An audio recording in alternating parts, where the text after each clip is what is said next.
Good morning, a very happy morning to everybody and our viewers at home.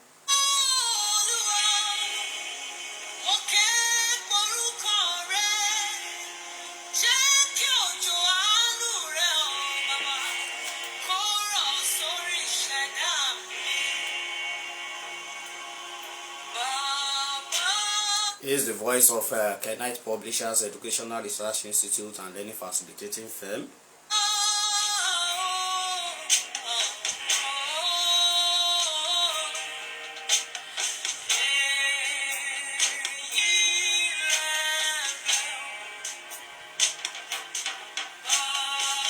We wish all our viewers a very happy morning across the length and breadth of the Federation.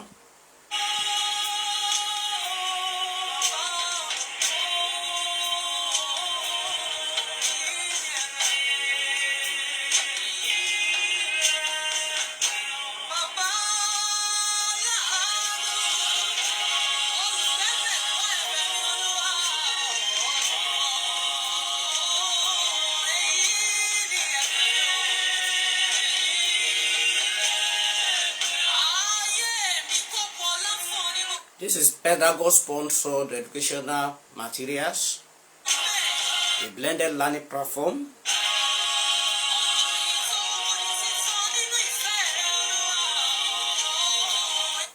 To consolidate WAEC and NECO students' preparation for 2024 examination.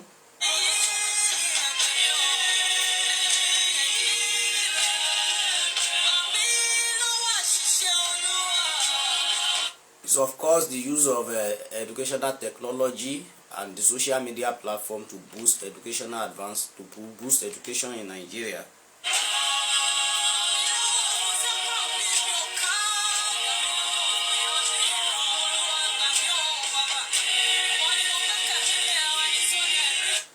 Pedagogues remains an audible voice crying in the wilderness, saying reviving the educational system, making the educational system a better one.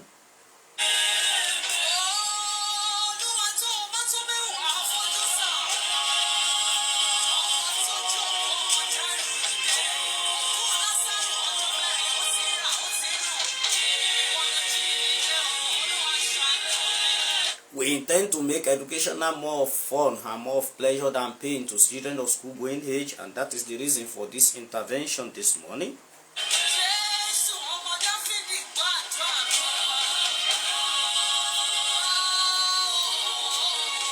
We urge all children of school-going age preparing for terminal examinations to go over our clips, catalogs of our clips on the social media so that they can have a continuous educational process.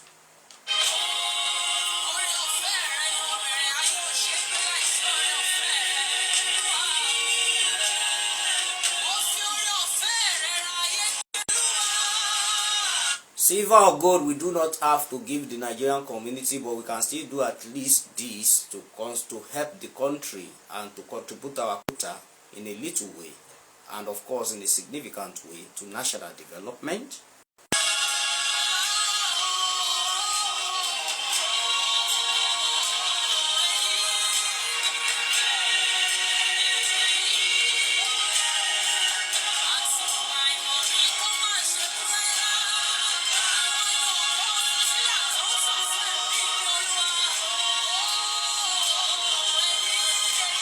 It is our own wish that the Nigerian society, the children of school-going age, have access to qualitative and superlative education.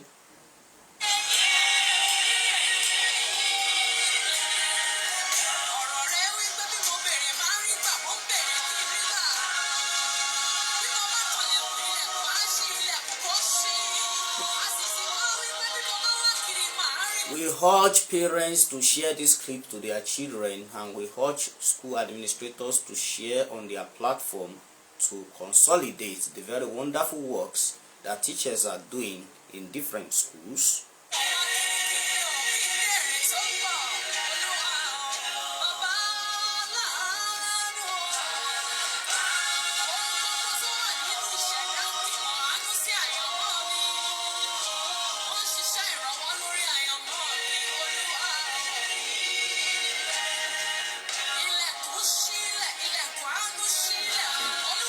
Lift up your heads, ye gates, and be lifted up, ye everlasting doors, that the King of glory may come in. Who is this King of glory? The one that is great in power is the King of glory.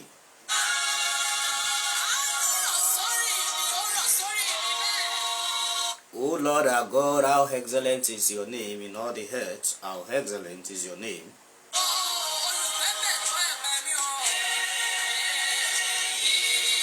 We thank the Almighty God, the most merciful, the most gracious, and of course the most beneficent, who has given us the golden opportunity to always continue in our course to improve in the educational system.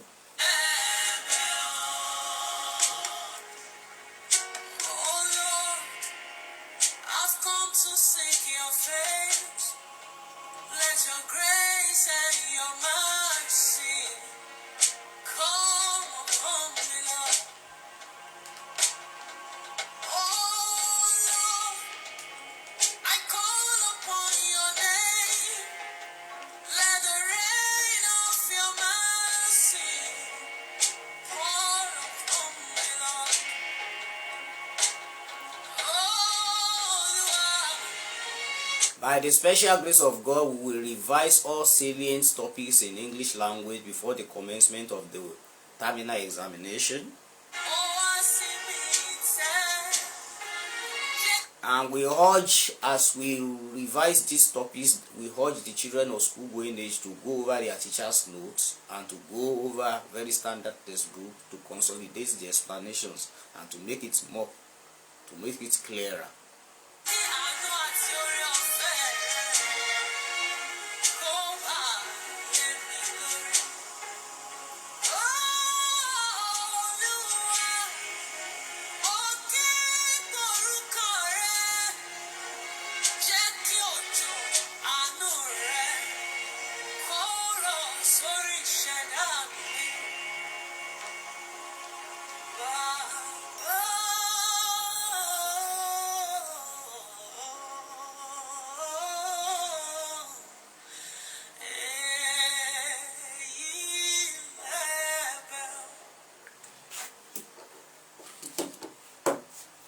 Good morning to our viewers at home and children of school-going age who are preparing for their terminal examination.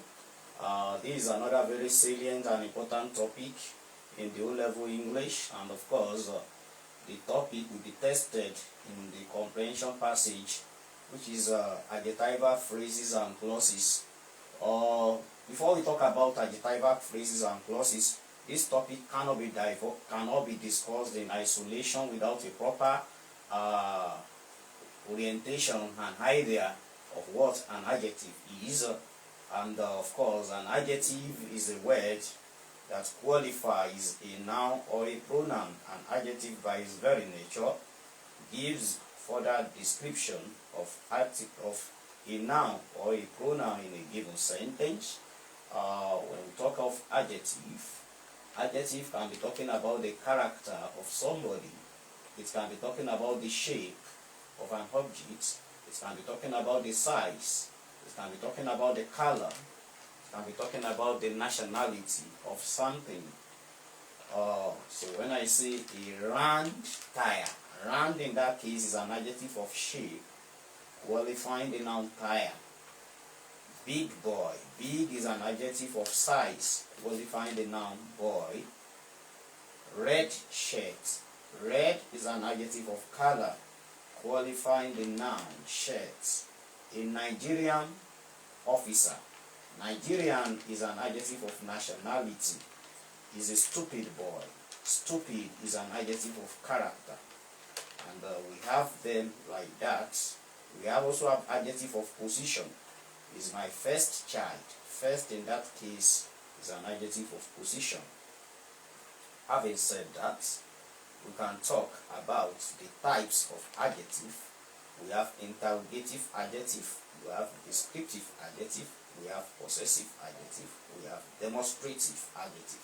When we say interrogative adjective, is used to ask question, and syntactically, when we are talking about this adjective, they are directly followed by a noun. So when you look at the structure of the sentence, the various adjectives I've just mentioned are always directly followed by a noun. So when you say, which house is yours? What school is this? Whose book is this? Whose in that case is functioning as an interrogative adjective. Is directly followed by the noun, and in that case is a pre-qualifying adjective. When an adjective is a pre-qualifying adjective, it will come before the noun or the pronoun. So you say, whose book is this? What name is yours? What in that case is an interrogative adjective, is qualifying the noun name. So when you say descriptive adjective can be talking about the character. You say, bad boy, he is a bad boy. Bad in that case is talking about the character of somebody. Is an intelligent man. Intelligent in that case is an adjective of description. It's a descriptive adjective. That is descriptive adjective. Then we talk about possessive adjective. When the possessive adjective, it will definitely show the ownership of something. My book is good. His house, is in that case is an adjective showing possession. Your school is good. Her house is far. How in that case is a possessive adjective, is showing the ownership. And possessive case of an adjective can also indicate singular or plurality. So we are also talking about demonstrative adjective. Demonstrative adjective will show distance, how close or how far something is to us. And structurally as well, it will be followed by a noun. This book is good. This in that case is a demonstrative adjective rather. That house is mine. That in that case is qualifying the noun house. So that is adjective for us. Then we'll be talking about comparison of adjective. That is positive, comparative, and superlative. Talking about good, regular adjective and irregular adjective. Good, better, best. Fast, faster, fastest. Little, less, least. Many, more, most. Intelligent, more intelligent, most intelligent. Beautiful, more beautiful, most beautiful. I know our teachers have done very great works. We are just doing a recapitulation of the very wonderful works that they have done. So, having said that, we like to carry that understanding to adjectival phrases and clauses. A phrase, when we talk about adjectival phrase, an adjectival phrase by its very nature is a group of words that functions like an adjective in a sentence, that is, it qualifies the noun or pronoun that precedes it. An adjectival phrase by its very nature, adjectival phrase by its very nature functions like an adjective. And having said that, we say Tolu is intelligent. Intelligence there is an adjective. So it's an adjectival phrase. It's qualifying the noun Tolu. Shola is beautiful. Shola there, beautiful there is an adjective. It's qualifying the noun Shola. So an adjective will qualify a noun or a pronoun. So when you now talk about adjectival phrase, most of the time an adjectival phrase everything we are discussing will be discussed traditionally, because we just want to limit these children to the exam focus class, what they really need and what they can usually relate with in the examination hall, and which will always work for them by the special grace of God. So when we talk about adjectival phrase traditionally, it can begin with preposition. When we talk about preposition, you can say on, in, at, with, by, beside, after, between. All those words across, they are preposition. So when you talk about adjectival phrase, you see a noun, a pronoun coming before it. So you say the book, on the table is mine. And there is the examiner underlines on the table. On there is a preposition. A phrase is a group of words without a finite verb. On the table is just a fractional part of the sentence that does not express a complete meaning or a complete thought. That is a phrase, and a phrase will not have a finite verb. In that expression, you don't have a finite verb, and of course, it's coming after a noun. Book is a noun. So the grammatical name will be adjectival phrase.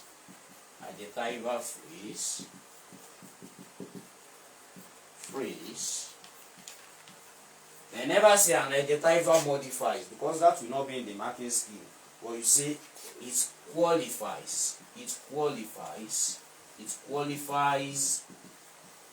the noun book.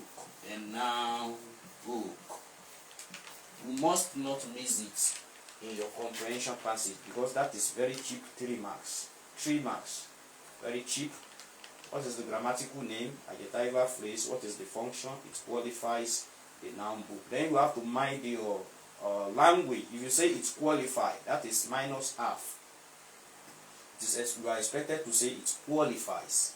You are talking about the rule of concord in that case. That is a singular subject must agree with a singular verb.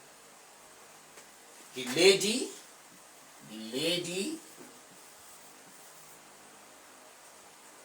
at the market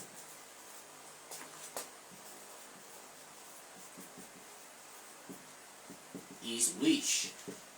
Lady at the market, or in the market, or whatever. So that is an adjectival phrase as well. It qualifies the noun lady. In most cases, an adjectival phrase might begin with a preposition, but when it begins with a preposition, you see a noun or pronoun preceding it. He did something in the morning. He did something in the morning.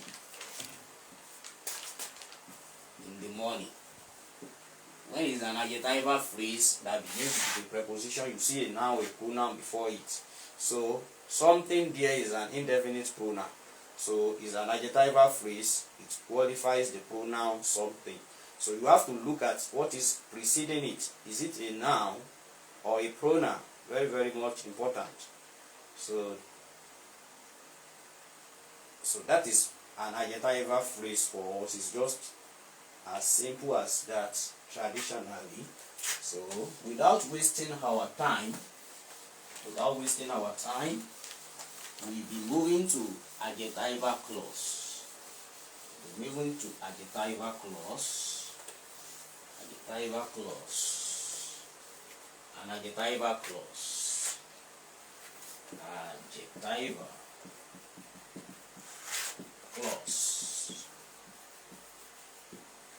Most clauses are subordinate clauses. Most of these clauses under the grammatical name and function, they are subordinate clauses because they cannot stand on their own. They are not independent. So when you talk about adjectival clause, an adjectival clause is a group of words that qualifies a noun or a pronoun. An adjectival clause, it has a finite verb. What is a finite verb? A finite verb is a verb that is marked for tense, that indicates tense, that is marked for tense, number, person, aspect, or mood. So it can mark for tense. So the verbs you have in the adjectival clause will be marked for tense. It will be marked for number. That is, we have relationship with subjects. That may be either singular or plural. Then an adjectival clause, strictly speaking, is introduced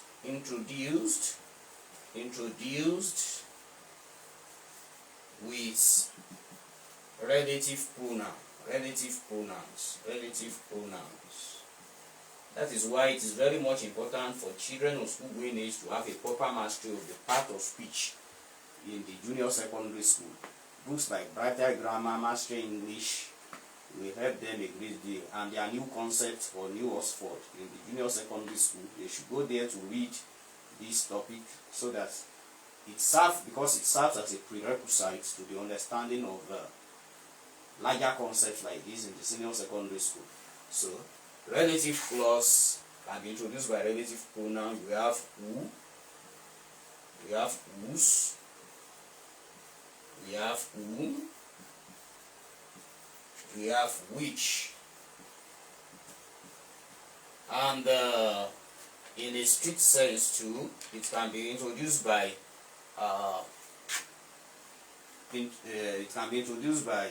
demonstrative pronoun that. But when it is introduced by that, you will have a noun or a pronoun coming before the expression. So we don't really need to disturb ourselves. Maybe it's a restrictive relative clause or a non-restrictive relative clause, because that will generate another controversy at the secondary school level. Just identify it as relative clause. Don't worry, maybe it's a defining relative clause or a non-defining one at this moment. YF does not require that.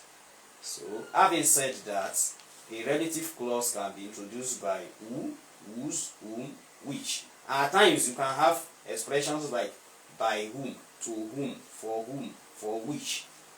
When a preposition still comes before these relative pronouns, they are still relative clauses.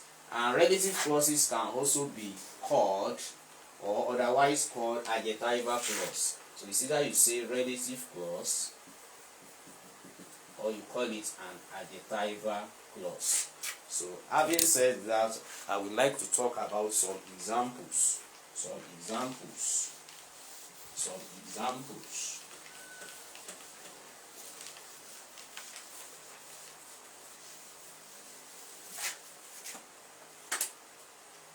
The book which you gave me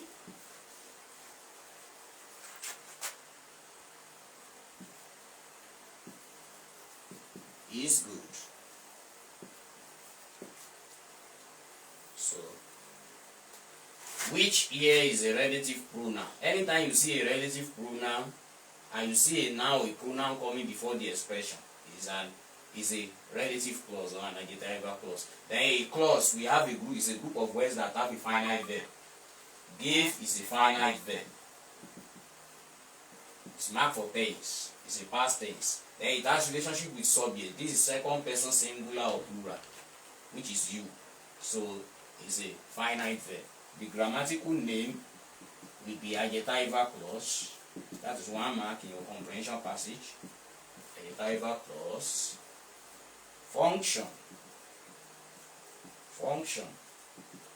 It qualifies a noun. Book.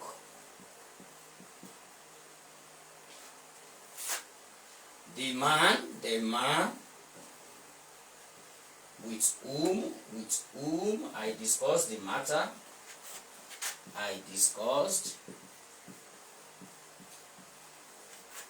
The matter is here. The matter is here. With whom I discussed the matter. So, I've said earlier on that when you have a preposition before a relative pronoun and you have a finite verb in the expression, it's still a relative clause. So in this case now, the grammatical name will still be a relative clause.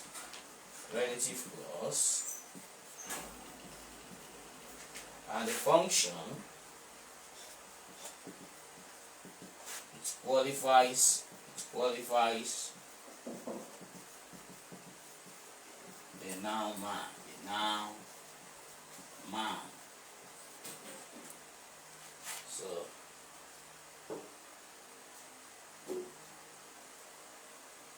lady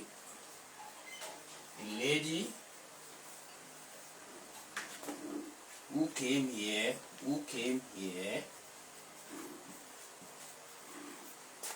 is the manager.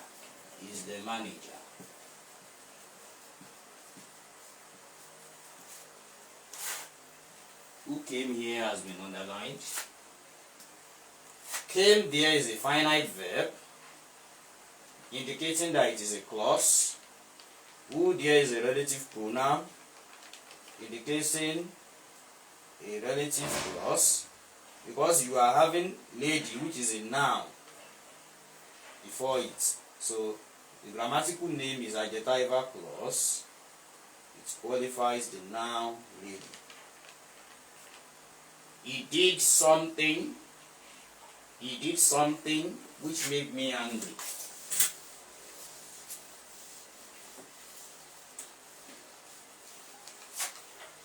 He did something that made me angry. He did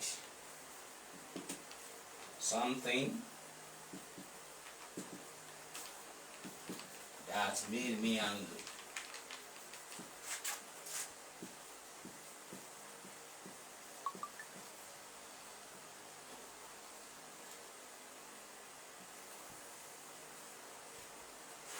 That there is a demonstrative pronoun, but whenever you have a noun or pronoun before it, it's still a relative clause.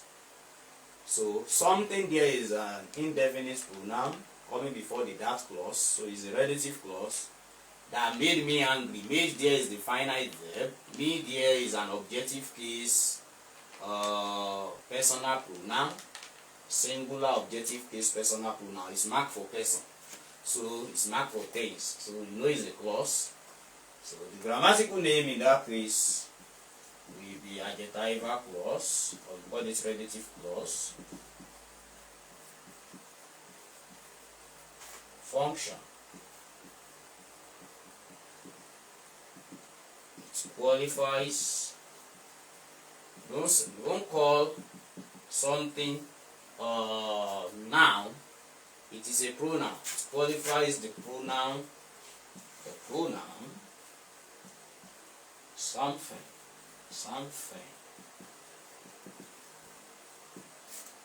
Qualifies the pronoun something.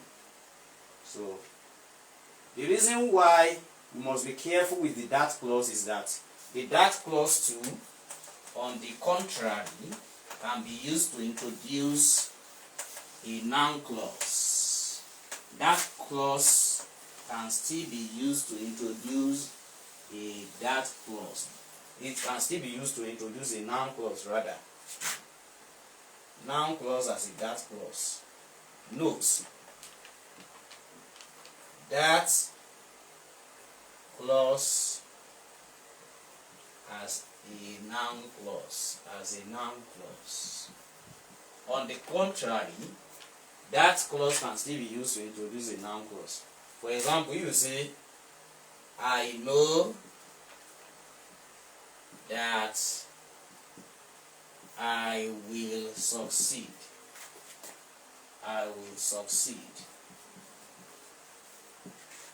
That I will succeed.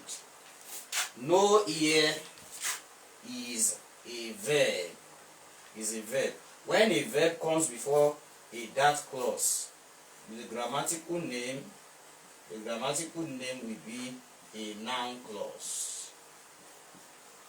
You must take note that when a verb comes before a that clause, is not used as a relative clause. It is a noun clause. Then the function will be objects. It's coming after the verb. Objects of the verb know.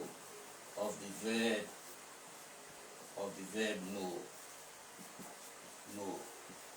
Or on the other hand, when you have a that clause and you are having a noun or a pronoun, the book that you gave me, the envelope that you gave me, the envelope that I tore, the envelope, the house that I built. In those cases, the that clause is preceded by a noun or a pronoun. So in that case, it will be an adjectival clause or a relative clause, and in which case it will be qualifying the noun or the pronoun that precedes it. So I urge the children of school going age to go to standard textbooks and their teachers' notes to read it up and also practice with the YX series. So thank you very much for your time, and we urge you to keep sharing and listening to us. God be with you till we meet again on the platform. Thanks.